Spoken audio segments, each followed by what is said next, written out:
Alright, welcome back everybody. This is Adam from ACG on itch.io, and I promised I was going to show you a little bit about how to make your own landscapes in Unreal. So I thought we could hop in and talk about some of that a little bit. I went out to the park the other night and took some pictures of the ground that we're going to go ahead and make into, and I'm not going to actually use the one that I show you this on because I wanted normal maps, and Photoshop has a tool that will generate normal maps, but it's not supported anymore. There you can see my little 3D from where I was working on those last night. Um, it's got a tool that'll make normal maps, but it's not supported anymore, so it can kind of make everything go wonky when you try and generate a normal map. It'll still usually work, but didn't want to have a computer freeze up or anything while we were doing a video, so I just went ahead and made the normal maps last night, which means I'm going to have to use the edited photo that I already have made for the color layer, because that's what's going to match up to the normal map. But I can still show you how I did it. And if you have Photoshop, or honestly, you could probably do similar things with Paint Shop or any number of programs. But this is one where I do rely pretty heavily on some of the tools in Photoshop. This is how they still manage to squeeze a monthly fee out of me, even though I'd rather just use a different bitmap program that doesn't charge by the month. But not too difficult to take a custom photo and make it into a tiling texture. First off, you just want to square everything away, because game textures are almost always square. They'll be, uh, standard half K texture. I guess half K is 512, 1K is 1024. I don't know why that's a 1K. You'd think that would be 1000, but for video games, 1024 pixels on each side is the standard 1K texture. 2048, it just doubles for each 2K's 2048. Just keeps going up like that. So I'm going to make these 1K textures. We're just going to make these 1024s.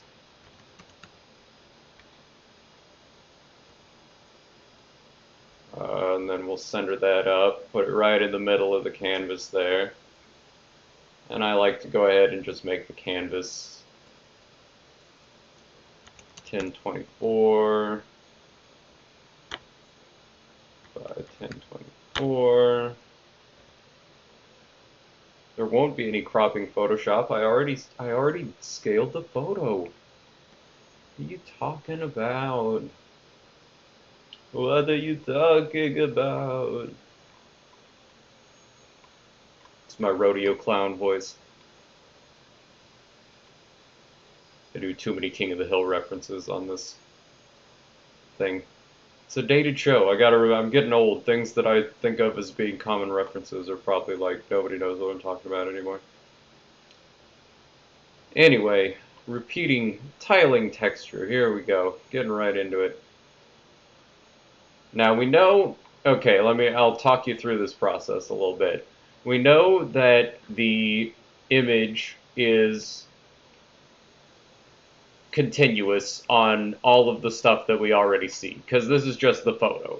There's no seams or any weirdness, because this is what the actual ground looked like. So we don't need to worry about this part of the photo matching up. The only place it's not going to tile coming in from a real life photo is at the edges of the image, at the border of the shot. because that's where we know all the visual information that was happening here. We don't know necessarily what's going to be happening out this way, and it certainly doesn't wrap around and match up to the other side of the texture, but it will. So I'm going to just move this to where, and I didn't actually do this when I was doing the one for the game last night, and we might have better results because of it. But this big kind of distinctive leaf is right near the center. So normally I would just make this be like centered up, and it would just be right, you know, right in the corner. So the seams would be right in the middle and right in the middle. But to try and avoid that leaf, I'm going to bump this up a little bit. I'm just holding down Alt in Photoshop. That just makes a copy of the image when you start to drag it over.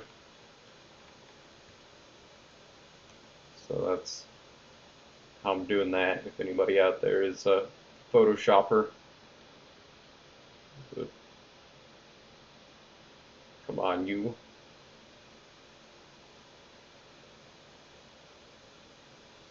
Oh my goodness.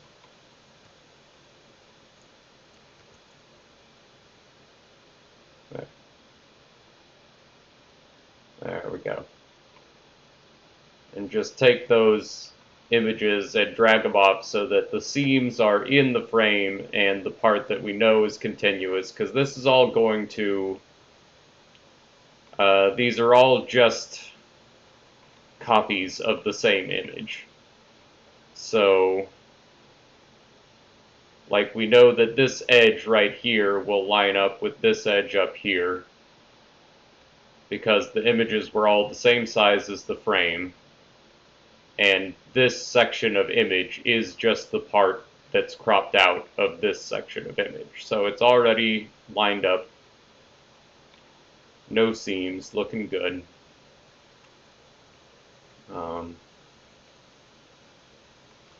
Although I guess here's the actual problem, is that that distinctive leaf was so close to the seam, no matter what I do, it's going to be right. But you know what, it doesn't matter. Just to show that all that matters is that you pull the seam on the edges of the image into the middle, and make sure that you don't rotate these or anything. Just copy them and move them around. So that all of that stuff will just line up without having to worry about it. Alright, we're going to merge those layers into one. We're going to crop it back down to 1024 by 1024 because we don't need that extra information hanging off on the side. Let's crop that in. And then now that we've got that all as one layer, we can, I personally like to just use the patch tool right under the eyedropper. It'll probably be, if you just open up a unmodified, if you haven't done anything with this tool in Photoshop, it'll probably show up as just the spot healing brush tool. But if you hold that out, pull out the extended menu, patch tool is what I'm using here. And then especially with these kind of natural environments, you want to try and kind of circle around pretty close right up to that seam, because you don't want too much information needing to be changed. You just want to try and get a content-aware fill.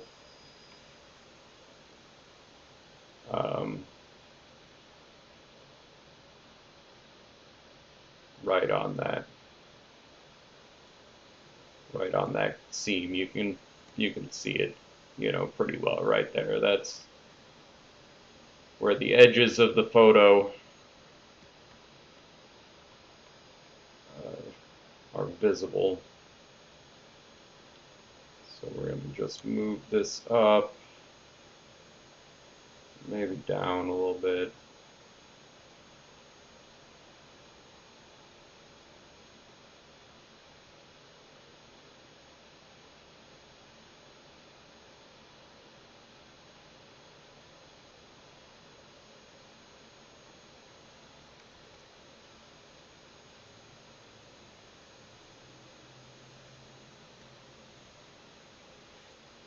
That did pretty good. I'm going to go ahead and, well, actually, let's go ahead while we've still got it selected. We'll go ahead and do this vertical line.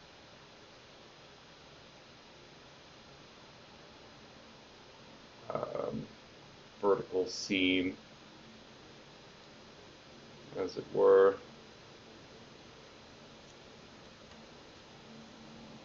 And just kind of do the same thing, drag that over, try and find something that already kind of looks like it belongs there. Drop it in.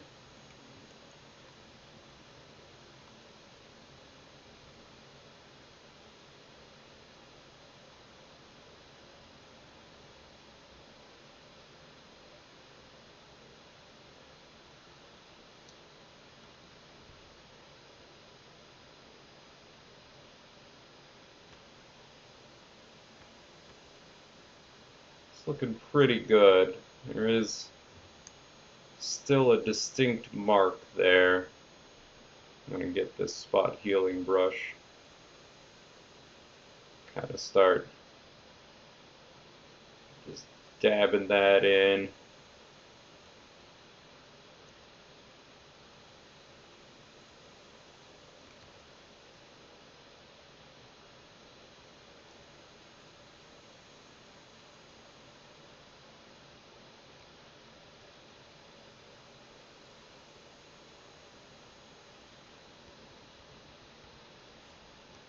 Kind of like to do just little bits at a time with the spot healing brush because it does a pretty good job, but sometimes it'll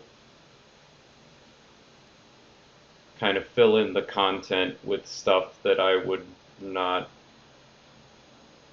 necessarily think of as being the best. I mean, you can see how it kind of defaults to the dart. Doesn't try and pull in a lot of the leaves or the other busy. So kind of maybe go around details that you want to keep. Little bits of the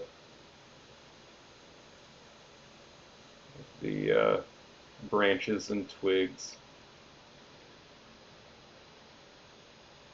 can kind of be left in because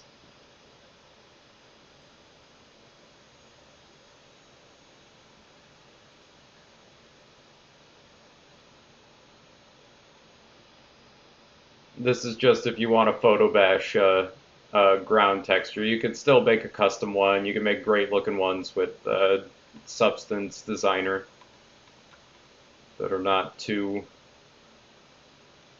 learning curves not too steep on them.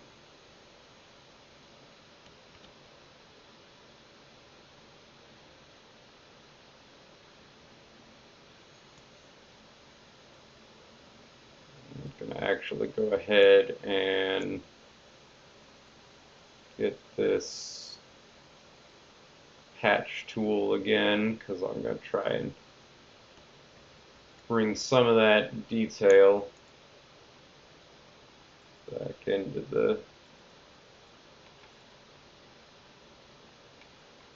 the image and just kind of draw it in.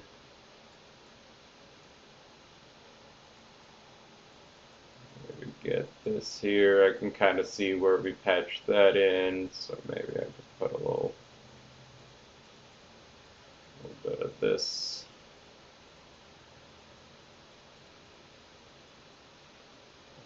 going on there.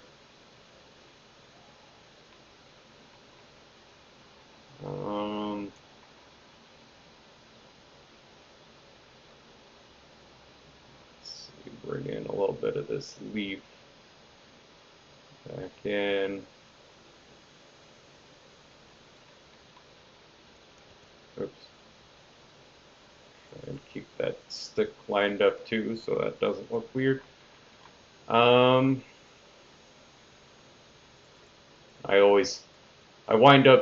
admit, I get into the weeds when I do these videos because especially when I'm in the prototyping process, I can really kind of get obsessed with making visible progress at the end of every day. Like, I really kind of feel like I need to get some game done and not spend too much time, heads down in the art process. Because you can always go back. I mean, you can always update art at any. I mean, there's games that were made when I was a kid that are being re-released now with all new art and updates and just the same gameplay mechanics and under the hood stuff. So you can really come back to it at any time. Uh, but it is also the fun part. I mean, this is what made me want to make video games in the first place, was that I like doing the art. I used to pause Super Nintendo games when I was a kid and try and draw the image on the screen, whatever action sequence was going on. Uh,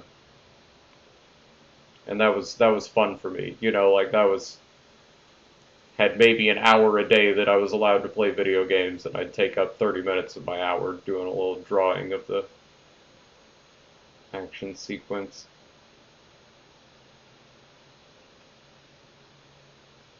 So that's what I like.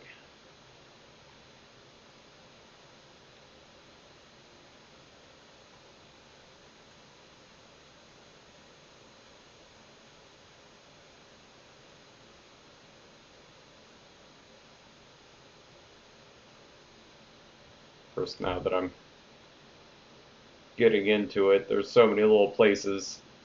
And at the end of the day, this is going to be, I mean, it's a racing game for one, so we'll be flying past it at, you know, 40 meters per second, 50 meters per second. Um,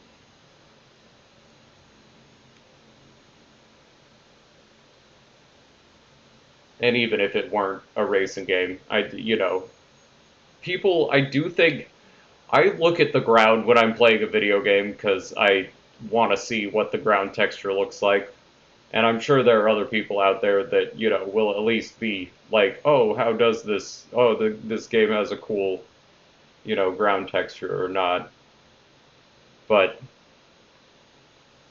uh, not going to be the most looked at piece of art in the entire game. But you just really want to muddy up that area uh, where things don't line up perfectly. Um,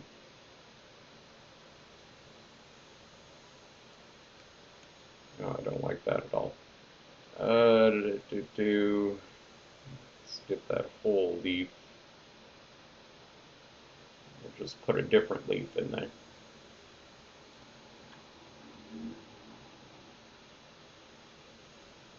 We'll put in a different leaf, but they'll never know it was me.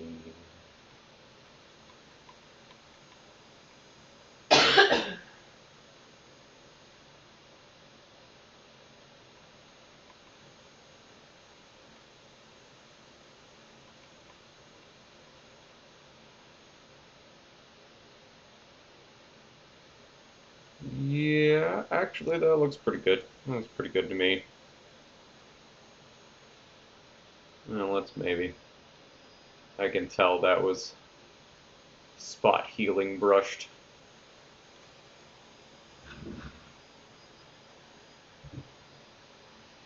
If I saw that, I'd be like, who's spot healed here? Who did that?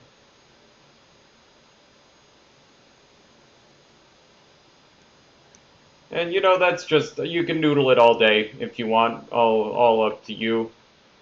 Um, but I feel like this would make a pretty solid tiling texture. And like I said, the one I'm going to show you here in a second in the actual engine is going to be one that I made last night because I wanted that normal map. If you got newer versions of Photoshop, you're just not going to be able to do it at all because I guess they were using third-party software to make this work, and it started to get too expensive or something. There was some kind of problem. But if you're using an older version and you want to risk giving it a try, it's just a regular photo filter, 3D, generate normal map. And normal maps, for those of you who haven't used them before, normal maps are a way to simulate texture on a 3D model without having to actually make it with the geometry. It'll do like, oh, on a character, their skin pores, are probably going to be normal mapped, or a lot of times, like a brick wall, the grooves in the bricks are going to be normal mapped to make it look like there's an indentation, even though it could just be a flat, plane of geometry. It'll look in the game like it's got an indentation. And normal maps react to world lighting and stuff, so if you cast a shadow, the normal map will kind of simulate a shadow based off of the more so than a baking a light map would do. This will actually react. If you have movable lights, it'll react to those. Just pretty cool stuff. But I guess just to kind of show off a little bit more, since this one's not going to be used for anything, and we just did it to kind of as an exercise. Let me get...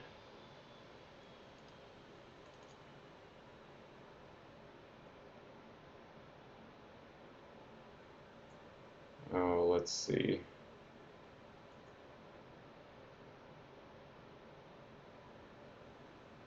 Why can't I remember what a 4K texture is? Never used 4K textures. Alright, I'm not a mathemateur. We're just going to use the calculator. 49.6. Okay.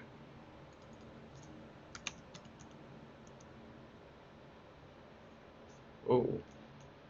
Nope, that's not what I meant to do. No, no. Oh, no. Oh, no, Billy.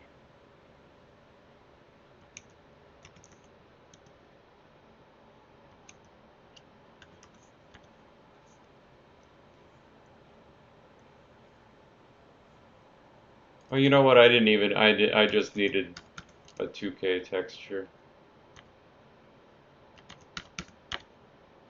Because even though it's 2K is just... If you double the size, then you have enough room for 4 tiles. Right, and there we go. And there we go. That's how it'll look when it tiles.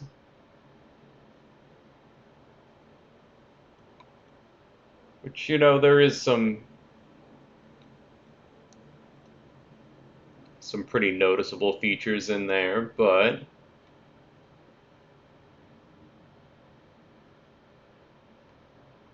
as far as a quick, how long did we, even when I was, noodling around with it, that's just a photo I snapped at the park and about 23 minutes of photoshopping, and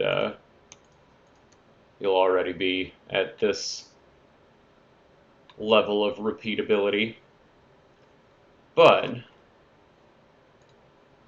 all of that is just to get prepared for, let's see, I don't need that to save because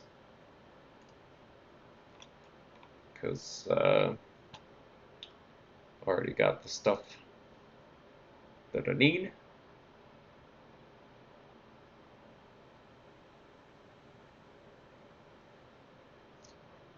So we'll just get into our project here.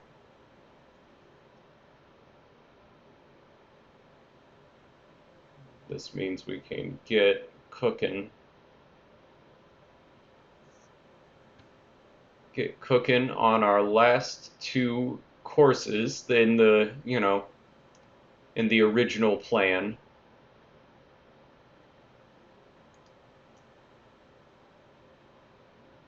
again, I might add 2 more racers and 2 more courses. I'm having fun building the racers. And the courses too. It's just been a fun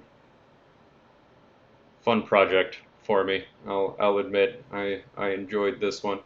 I gotta start making up characters too, though. I want there to be a little character sheet and some vehicle stats on the select menu. I gotta get in and work on the window dressing. I mean, uh, other people out there might be looking at my content browser here and noticing the billboards. Got some window dressing going in already. And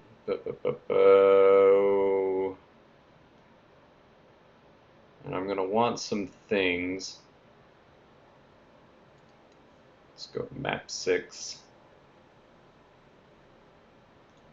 So I'm gonna want some things. Oh, I told you guys I was gonna do a little demo of NVIDIA Canvas to get these sky spheres that I just think look so cool. They really do a good job. You don't really need a video to know how to use this program, though. Like, really, just look up NVIDIA Canvas and download it's still in beta, I think, as of right now.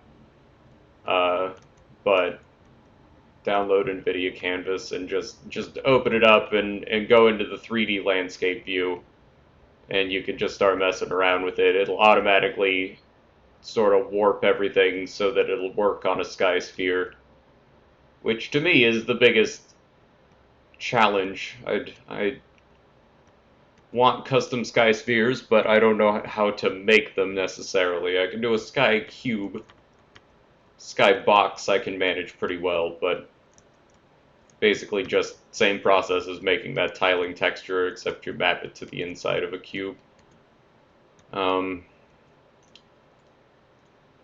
am rambly AF today.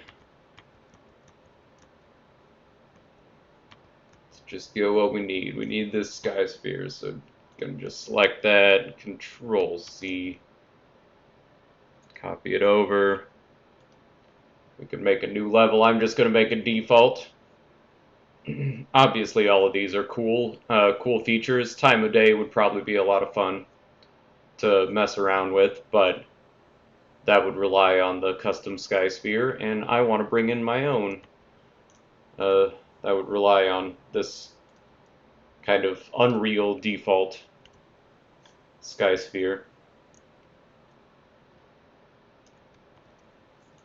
But we want to use this one. And if I remember right, we already brought in my alien forest world.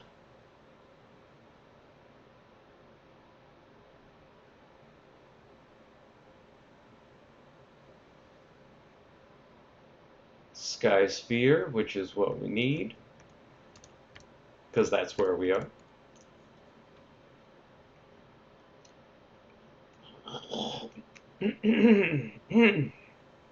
No, excuse me, I got a frog in my throat.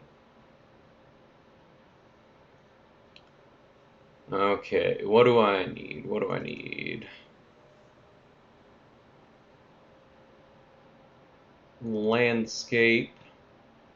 Okay, here we go. We got the materials I already set up for the other maps. I'm just going to duplicate that so we can get started, but this was just a regular, create material when I did the first one. And I could be doing these as instances, but I don't know. I learned some bad habits probably teaching myself how to do this, and I kind of like having separate materials. Not the most optimized way, but it works. forest land mat.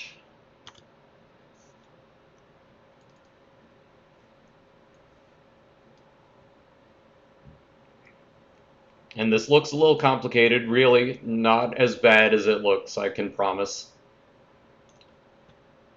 These are just layer blends, layer blend node.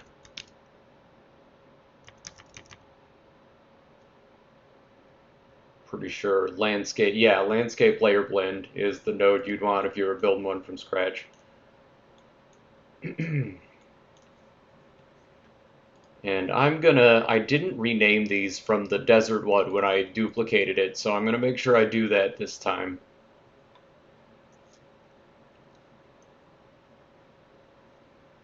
I'm gonna change this to, I guess, grass.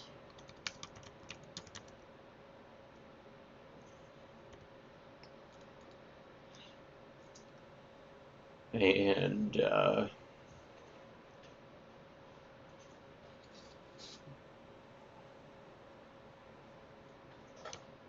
dirt.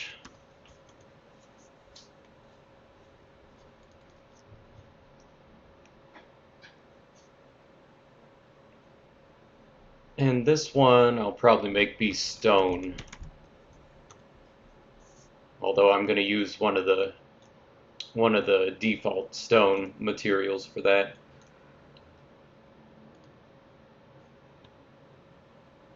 And I'm just going to swap out. Oh, actually, we need to import. Let's bring in those textures.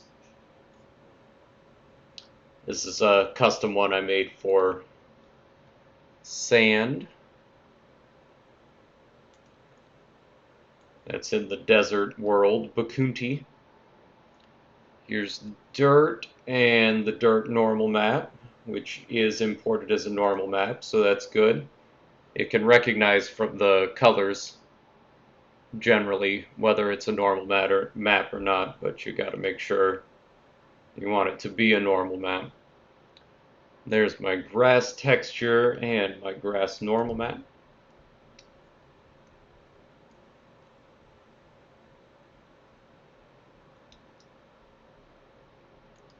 And there we go. That's what we're going to need. Right back over here. And since we changed the names, I'm going to go ahead and delete these. Just Control W to duplicate that, because you need all of this information to match up perfectly so it'll know which texture samples to go with which layer on your landscape. And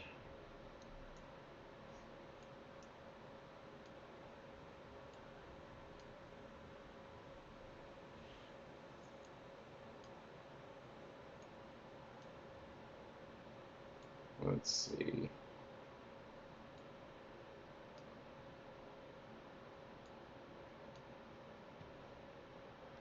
I can never remember which direction is more shiny.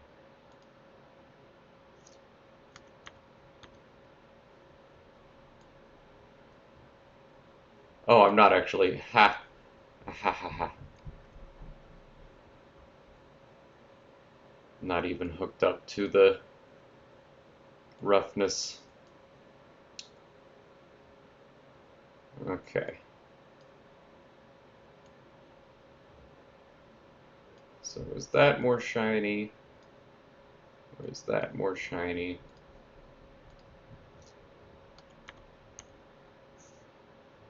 Okay, so lower is more shiny. Let's see. I guess I don't want my grass and dirt to be very shiny, but I do want my stone layer to be a little bit shiny. So we'll do that.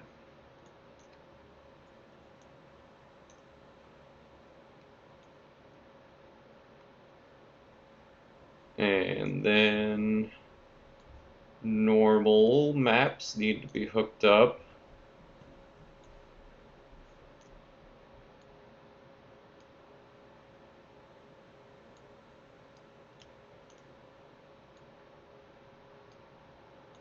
So we've got everything the way we need it to be for the texture now. We just need our new texture samples, which I want my grass to be texture 1. And I need that same layer down here to be my normal map.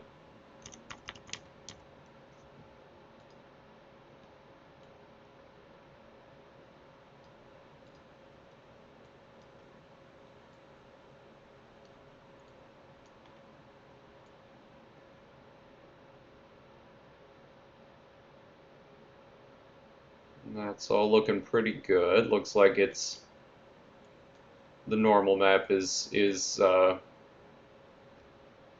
making things pop out in the right direction, which I was a little bit worried about, but looks like it's all good. And let's see, do I want to adjust the landscape?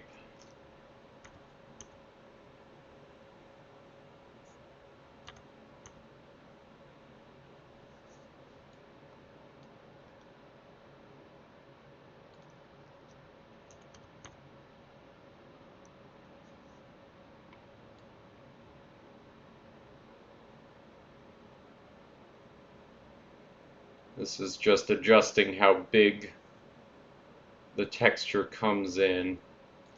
You know what, that seems like it's too small though. We're gonna go with 1 for now. Because that looks pretty good. Looks pretty good to me. Alright. I'm gonna go ahead and do that for this one too, because my custom images, it looks like, don't need to be scaled up like I was feeling like the engine textures kind of did.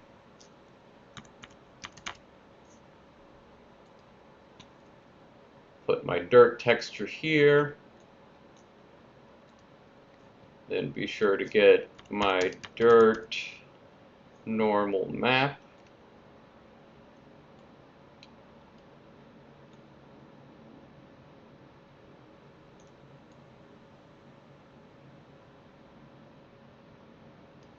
And that's not going to preview because I've got it set up to just preview the first.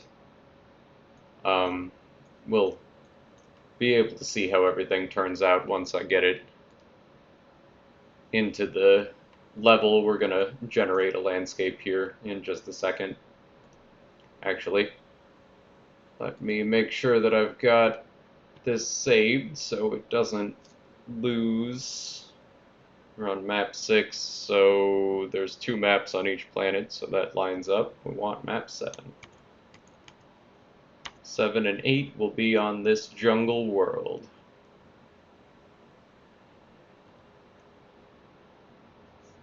Make sure we've got a save so we don't have to worry about it.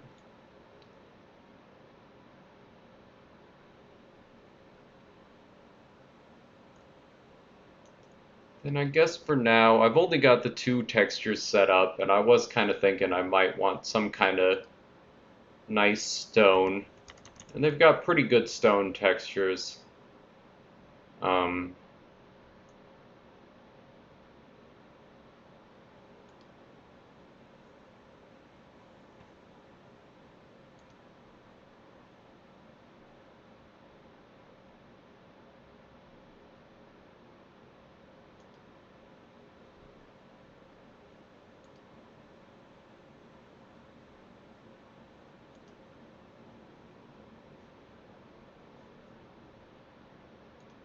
Honestly, I'm going to scale all of these back down.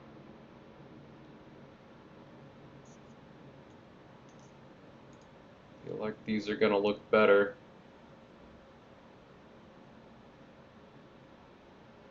Scale down. I just, that's what I'm feeling. That's what I'm thinking. Actually, might even do this one at 0.5. Want a little bitty cobblestones. I don't want oversized cobblestones at all. Then that's cobblestone pebble. We need cobblestone pebble. Cobblestone pebble underscore n in the engine textures is going to be the normal map.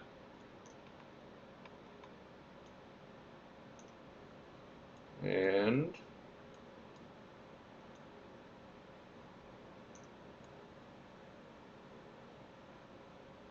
it's reacting to the light. So yeah, it looks like everything should be good to go here. Got everything hooked up.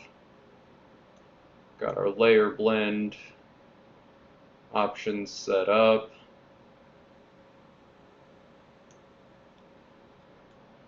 And these are a little bit of a pain. Once you kind of apply everything and get it going, you kind of don't want to mess with the material too much again, in my experience. But you can. I mean, I might just have to restart the editor to get things to start showing up, or, you know, do a little, you know, give the jukebox a punch to get it playing, as it were. So we got that saved. Forest land material is ready to go. Let's get rid of that because we don't need it. Go into that landscape mode.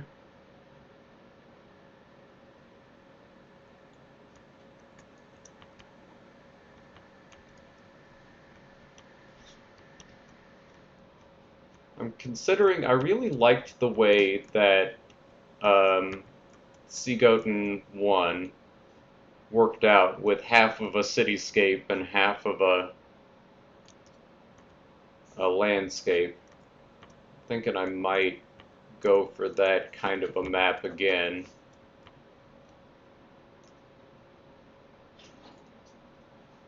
So I think I'm going to make this narrower, but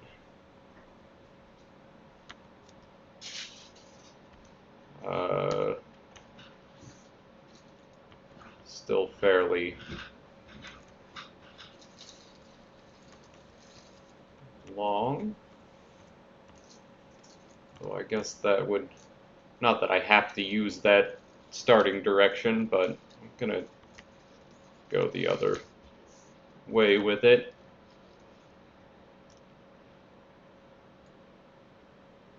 Move this. Ooh. Let's go ahead and snap that to a grid, just moving it all willy-nilly. Not even going to know if it's lined up perfectly to a meter on the world.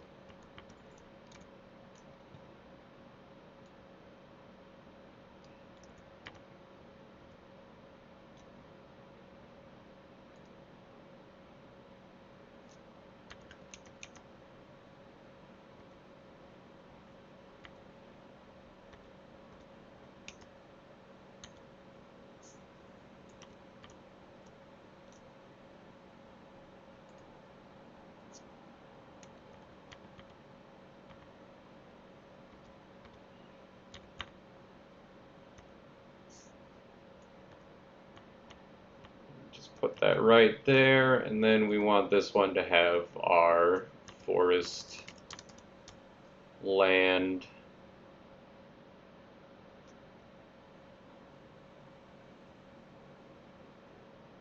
What is this? Did I already make something? Oh, I bet that's my sky sphere. Yeah, we want the forest land map.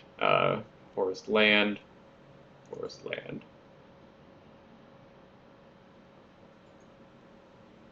And yeah, we'll just create that.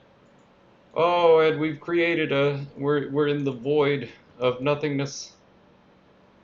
Art is ruined. Love is ruined. But we can repair it. Just got to go in, create layer info, and the way we set things up, there's, always different ways to do everything, but the way we set things up for that material, we want weight blended layer normal. It's going to create a new subfolder in your maps folder or wherever you're saving your levels,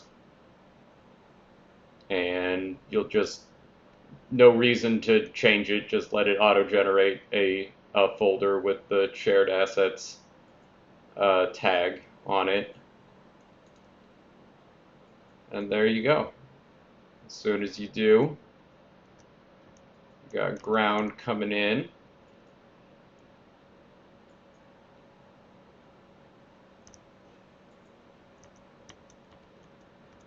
And looking like ground.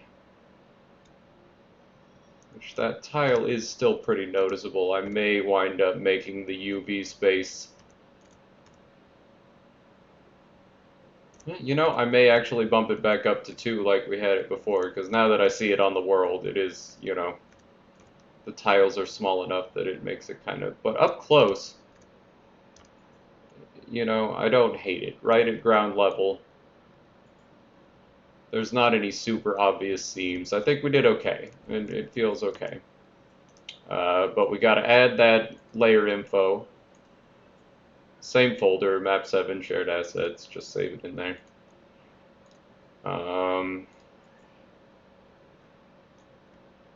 And now all of the layers that we set up are ready to be used as paint layers. We can just go in here, make sure you have paint selected. Well, actually, I guess it doesn't matter. However big of a brush you need, you can just paint that right onto the landscape.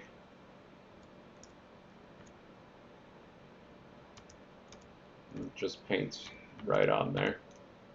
Put a little stone over here, maybe.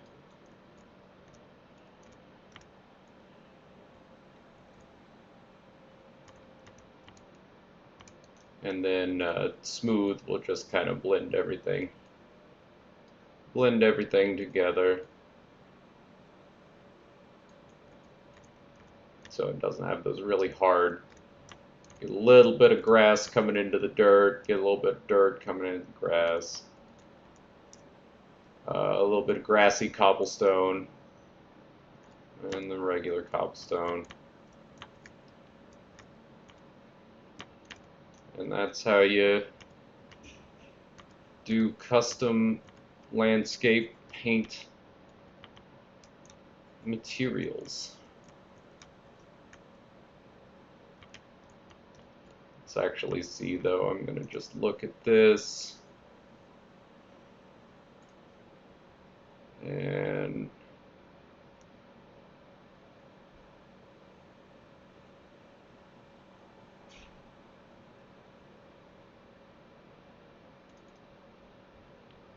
because now I'm second guessing.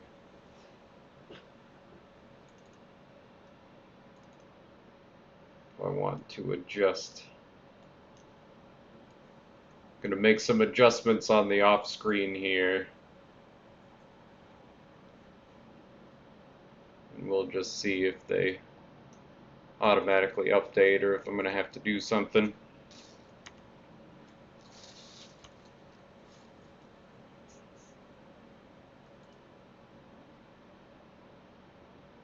Oh, okay. Something automatically update.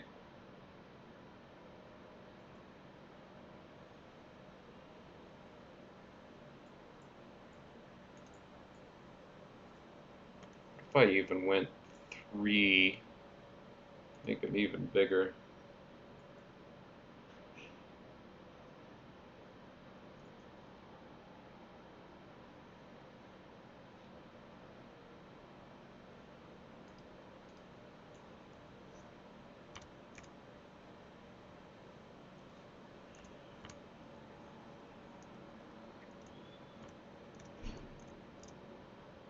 Yeah, actually,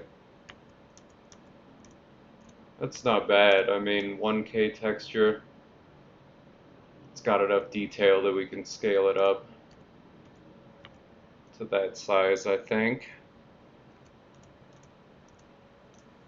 Honestly, I'm going to do the same thing with our dirt.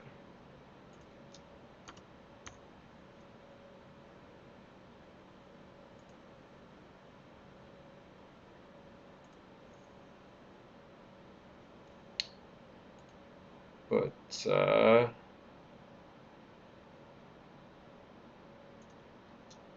well, I'm going to maybe scale up the cobblestones just a bit so they don't look like crazy tiny, but I actually don't mind that one being smaller texture. Um,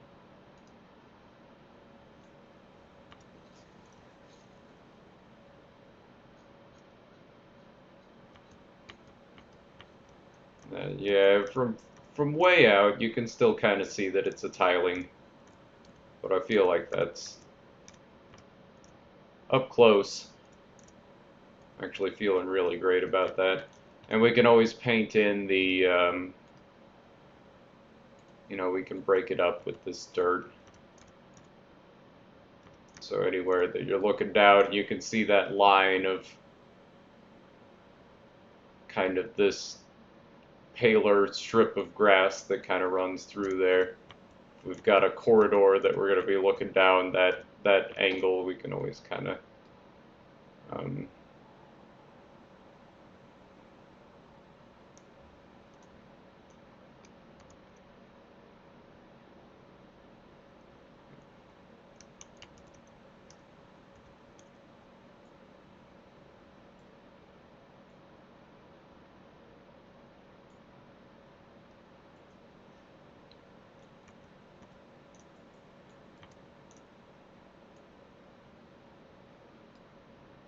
well, for goodness sake, just paint that in.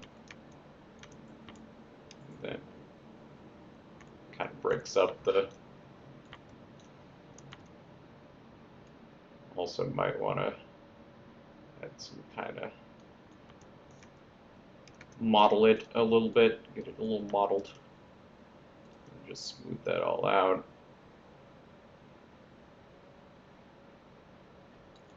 And that kind of helps break everything up a little bit too.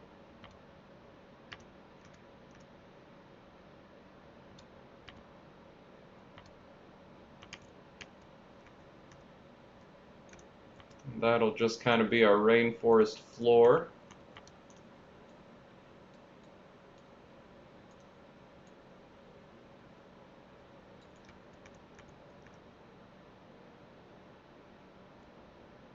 with with cobblestones whenever I need them.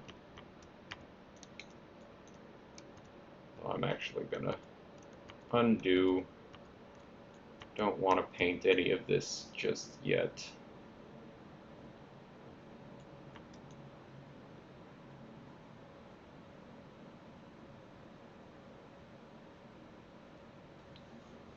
Um, because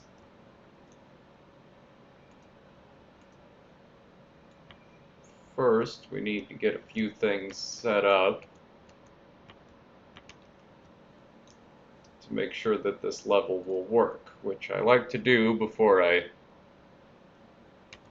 forget about it and then come back to the level and wind up thinking like, why is none of this working? What's the deal? Especially with this game, because racing games are a different. I've never done a racing game before, so this one has some unique problems I had to solve, and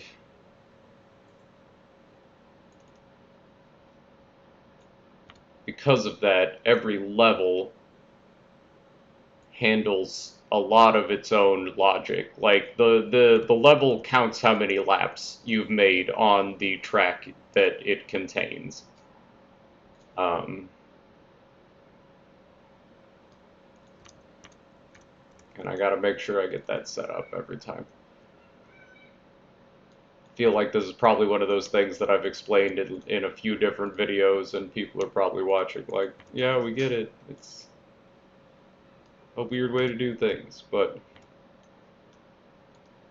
I don't know. For any newcomers, right? Like maybe new people just checking out videos for the first time. I don't know.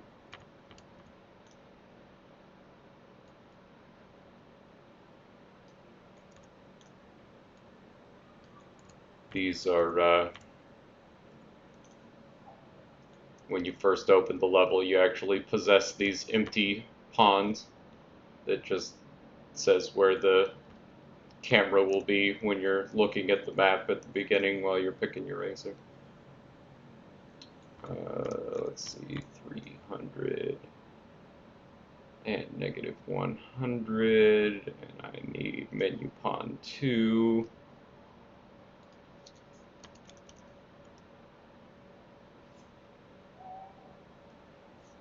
I guess negative 100 isn't important, but I want it to be at the same x coordinates, and probably height too, so we'll just put that at 600.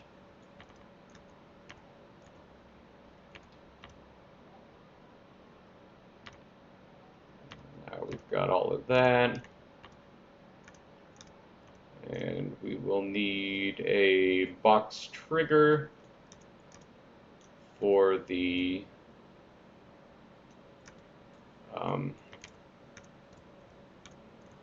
lap counting system.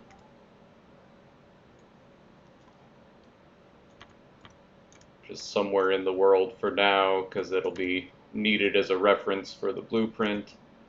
And we'll need a second one because there needs to be a checkpoint that makes sure nobody's just, you know, flying through the starting line back and forth over and over again to qualify as a win. Got to try and encourage the racer to go through the track. We'll do save all because I'm going to go and grab a whole bunch of logic from the last map that I actually set up in the level blueprint. And I know this video is running long already. I want to get out for a walk in the park, so I'm going to try and rush through this real quick, but these are the references to the trigger boxes that sets up the which player controller is assigned to which pawn, and then determines whether they have their checkpoint or whether they've passed a lap. If they did pass a lap, then it will set their HUD to whatever the previous number of laps was plus 1.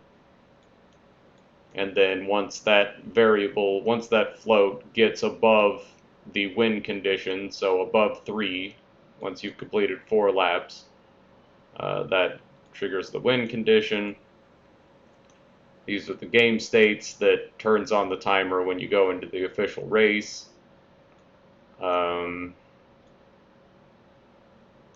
Got the laps widget there.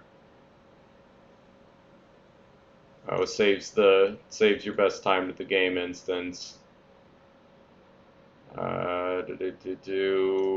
Respawns you at the racer start locations. And that's basically...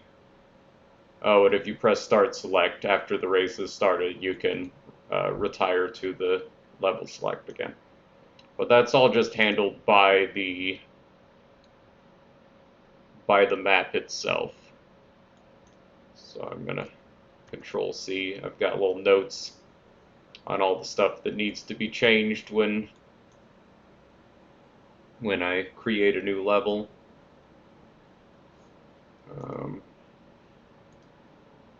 Make sure that's all saved still. And recent levels one more time. Go back to map 7. Open up its level blueprint. I'm just going to get rid of this stuff because I use it, but it's already in. I've already called those functions in the stuff that I copied from the last level. Got our event tick right there if you remember seeing it, and the event begin play right there.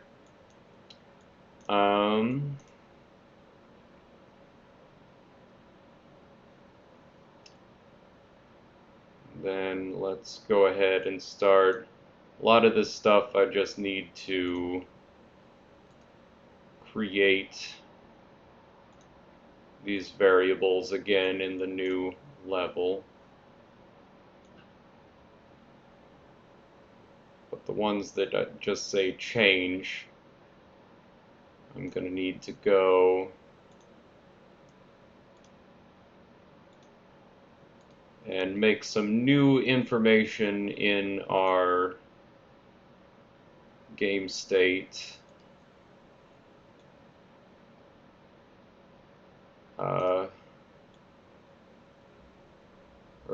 Pardon, in our game instance and in our save game. But first I'm going to try and go through and make sure I get all of these.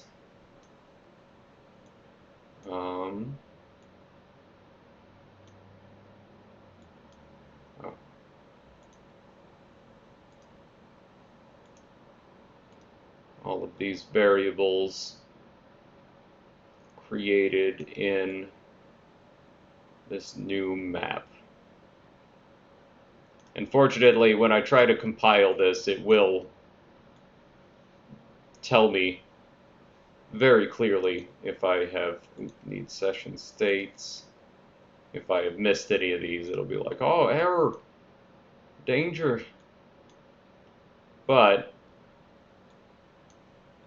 because I'm a weird, finicky individual, I endeavor to make sure that that doesn't happen and make all of these corrections before I compile.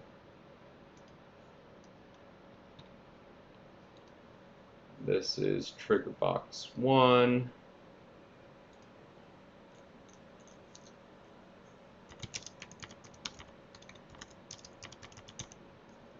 We just need an on actor begin overlap for that. This is a referencing none because it was referenced to that trigger box in the previous level. And this is the first one, so we want it to be the one that actually, this is the starting point trigger. Let me see. Guess better just swap these out. Oops, not overlapped actor, we want the other actor. Swap all of these out. I'm going to pull out this node that no longer does anything, move this one in, make sure that everything that was connected to this is now hooked up to the new one, and then we can delete that. Oh, and there I hit compile. I said I wasn't going to do it, but I did it. But now we know all the things that aren't working.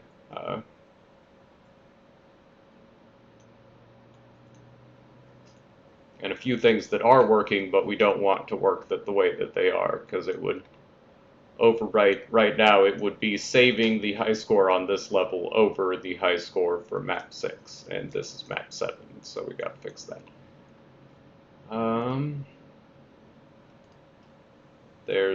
This is trigger box 2,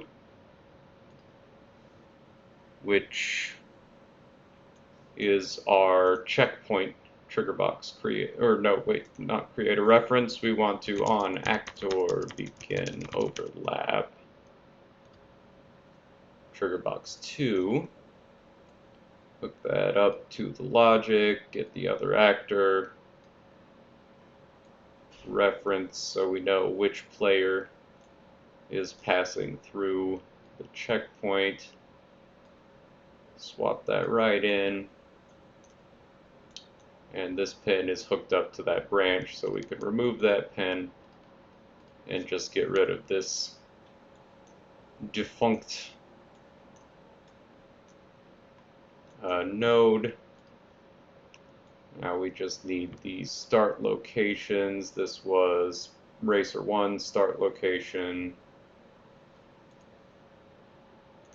And we'll create a reference, racer1 start, and that will determine where the racer respawns when the player starts the race officially. Then we'll do the same thing with racer 2's start location. Racer 2's start location, yep, that's the one.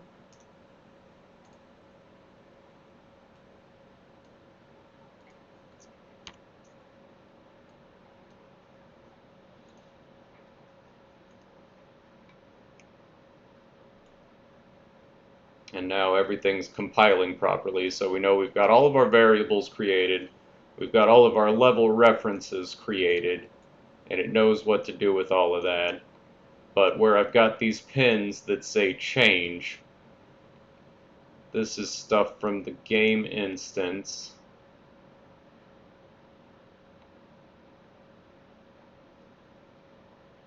That needs to be updated. And I'm pretty sure I already set up the save system for all of the even though there wasn't a level 7 and a level 8, I've already got that set up. I think. You know what, we'll maybe take a second and double check that at the end too. But for right now, let's get that racing game instance. Oh, okay, yeah, I did go ahead and I've added the variables into the game instance. Let me make sure, in my save game as well, map 7 and map 8, yeah. So that's all good. But for this, we need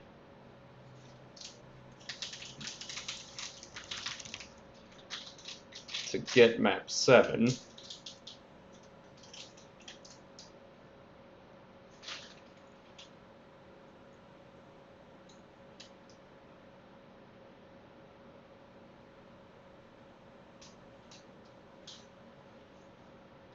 Then set the text on our HUD to whatever the currently held high score is. Before anything is set, that'll all be at 400. And then we'll go ahead and make sure we put our change note on this new node, because when we copy and paste it into map 8 to do all this again, I want to make sure I remember to change that. But we are editing map 7, the target is map 7, and that's all set up the way we need it. Then up here we've got 2 more of those.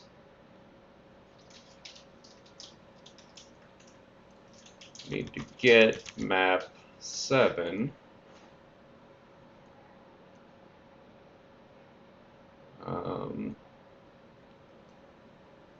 Then replace this pin.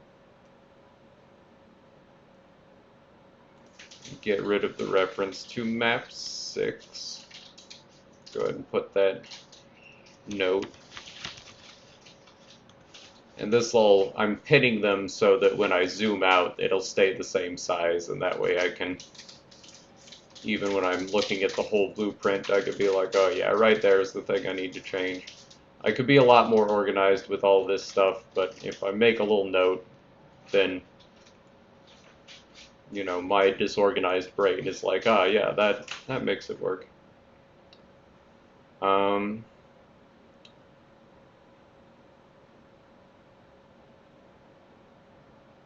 Then I need to reference, we need to set map 7 high score.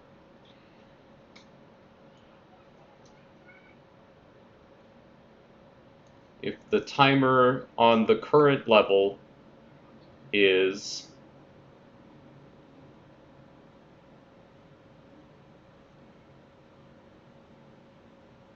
hold on, let me see, how does this work? If the timer that is running in the current level is less than the high score, okay, yeah, so if the timer is less than the high score, then it will take the level timer and set the high score to that, which will make the new high score. And that's what we want. So just swap out this pin, swap out that pin, disconnect this one. Then we get the timer from this level, and target is hooked up, the setter is hooked up, and the logic chain is all hooked up, so we can just delete that old one. And that should be all good. One of these days I'll have to show you how I actually save everything in the game instance to the save game. That's all handled on the level select map because nothing else will be running except for a widget, so it's pretty easy for the game to do a save game in the background and not have to do a lot of other processes. But I've already got that set up, so for now I'm just going to say we just need this level set up and working. Ooh, and goodness, getting ahead of myself. Make sure that I put that change note and pin it there, because I want to make sure I always get all three of these, or that is absolutely going to turn into one of those things where I'm going to be playtesting and like, why is my level saved? Why is my high score not working? It's because I didn't get all three of my variables updated.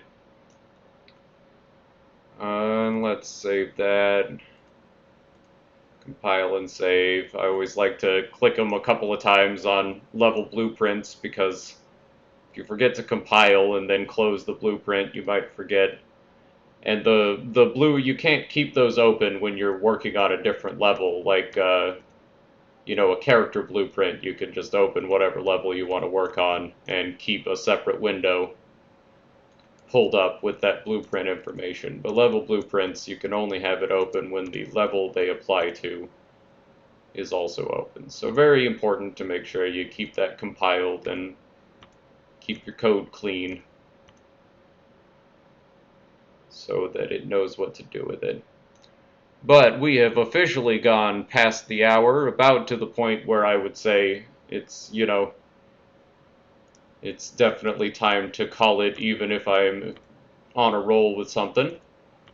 But I think we got everything. I've fulfilled all of my promises from a previous video. We've gone through how to generate tiling images from a photo, how to bring those in and make a landscape material out of them, and then how you would go ahead and start painting that material onto your landscape.